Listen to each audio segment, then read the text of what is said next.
Anytime you want to understand something, why is such and such happening? Why is there a biodiversity crisis? Or why are we drilling for more oil when it's polluting the atmosphere and causing oil spills? Like, why? And you ask why, and down a couple levels of why, you always get to money. Yeah, I talk a lot about the story of self that every culture has, and it answers the question, what are you? What is it to be human? So it says that you're this separate being among other separate beings in a universe that is separate from yourself as well. Like, you're not me, that plant is not me, that's something separate. And this story of self really creates our world. If you're a separate self and there's other separate selves out there and other species out there, and the universe is fundamentally indifferent to you, or even hostile, then you definitely want to control. You want to be able to have power over other beings and over these whimsical, arbitrary forces of nature that could extinguish you at any time. This story is becoming obsolete. It's becoming no longer true. We don't resonate with it anymore. And it's actually generating crises that are insoluble from the methods of control. And that's what's clearing the space for us to step into a new story of self and a new story of the people.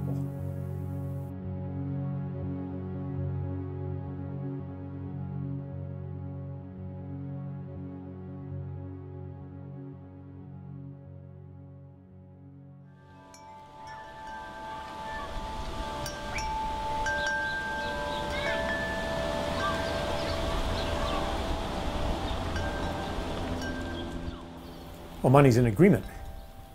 You know, it doesn't have value all by itself. It has value because people agree that it has value. Economists will tell you what money does, that, you know, it facilitates exchange. You use it to count things and keep track of things. You know, you write some numbers on a magical piece of paper called a check, and you can cause all kinds of abundant goods to come to your house. I mean, you could even cause misery for thousands of people if you are one of the highest initiates of the magic of money. Yeah, scarcity is built into the money system. On the most obvious level, it's because of the way money is created as interest-bearing debt. So anytime a bank lends money into existence or the Federal Reserve creates money, the money comes along with a corresponding amount of debt. And the debt, because there's interest on it, is always greater than the amount of money. So it essentially throws people into competition with each other for never enough money. Growth is another thing that's built into our money system. If you're a bank, you're going to lend to the person who's going to create new goods and services so they can profit and they can pay you back. You're not going to lend to somebody who doesn't create goods and services. So money goes toward those who will create even more of it. But basically, economic growth means that you have to find something that was once nature and make it into a good, or was once a gift relationship and make it into a service. You have to find something that people once got for free, or did for themselves or for each other, and then take it away and sell it back to them somehow. By turning things into commodities, we get cut off from nature in the same ways we're cut off from community. We look at nature with eyes of it's just a bunch of stuff. And that leaves us very lonely and leaves us with many basic human needs that go unmet. And if you have money, you might try to fulfill this hunger through purchasing, through buying things, or through accumulating money itself. And of course, now we're nearing the end of growth. The planet can't sustain much more growth. And that's why the crisis that we have today won't go away.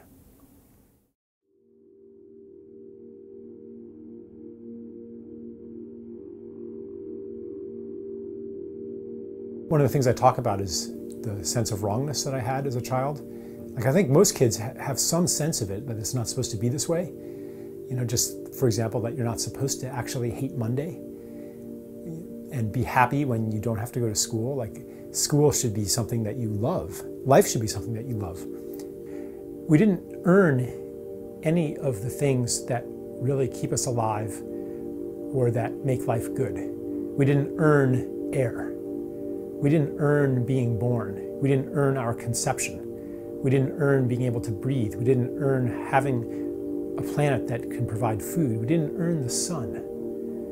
So I think that on some level, people have this inborn gratitude because on some level we know that we didn't earn any of this. We know that life is a gift. Well, if you know that you've received a gift, then the natural response is gratitude, the desire to give in turn. In a gift economy, it's not true the way it is in our money economy that everybody's in competition with everybody else. In a gift society, if you have more than you need, you give it to somebody who needs it. That's how you get status.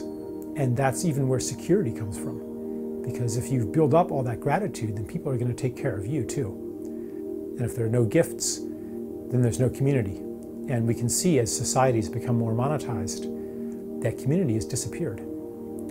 People long for it, but you can't just have community as an add-on to a monetized life. You have to actually need each other. People desire to enact their gifts. And if they were free from money, they would do it. But money is so often a barrier. People think, oh, I would love to do this, but can I afford to do it? Is it practical? Money stops them. What beautiful thing would I do?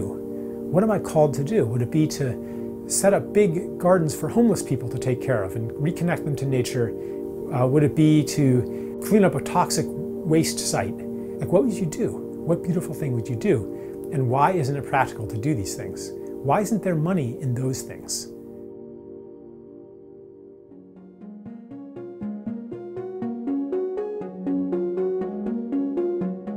An economy that embodies the principles of the gift is an economy that is simply grounded in the truth. The task before us is to align money with the true expression of our gifts. It requires a very different mechanism for the creation of money and the circulation of money.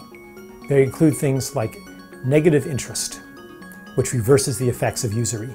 They include things like the internalization of costs, so that you can no longer pollute and have somebody else or future generations pay the costs. They include a social dividend, sharing in the wealth that comes from what should be the commons, the land, the aquifers, our cultural heritage. They include a relocalization of a lot of economic functions. They include all kinds of peer-to-peer finance and the peer-to-peer revolution. What will it take to shift away from the current money system? Well, the current money system just works less and less well. Growth can only be maintained at a higher and higher cost. Even our best efforts can't keep the economy growing as fast as it needs to for the system to work. And that creates further misery. People just can't take it anymore. Even the people on top, even the winners of this artificially induced competition, they're not happy either. It's not working for them either. So I think that we're going to see a series of crisis moments, each one more severe than the last. And at each crisis moment, we'll have a collective choice. Do we give up the game and join the people, or do we hold on even tighter? It's really up to us to determine at what point this wake-up point will happen.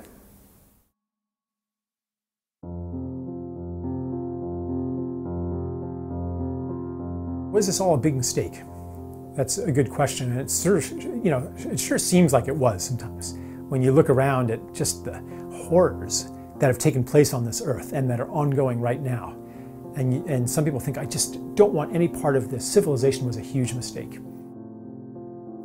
I came to see this whole journey of separation not as a mistake, but as part of a larger process.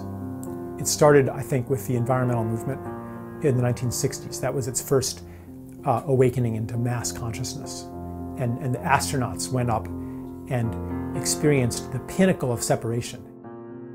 And the photos that got beamed down even today, it still evokes love in us.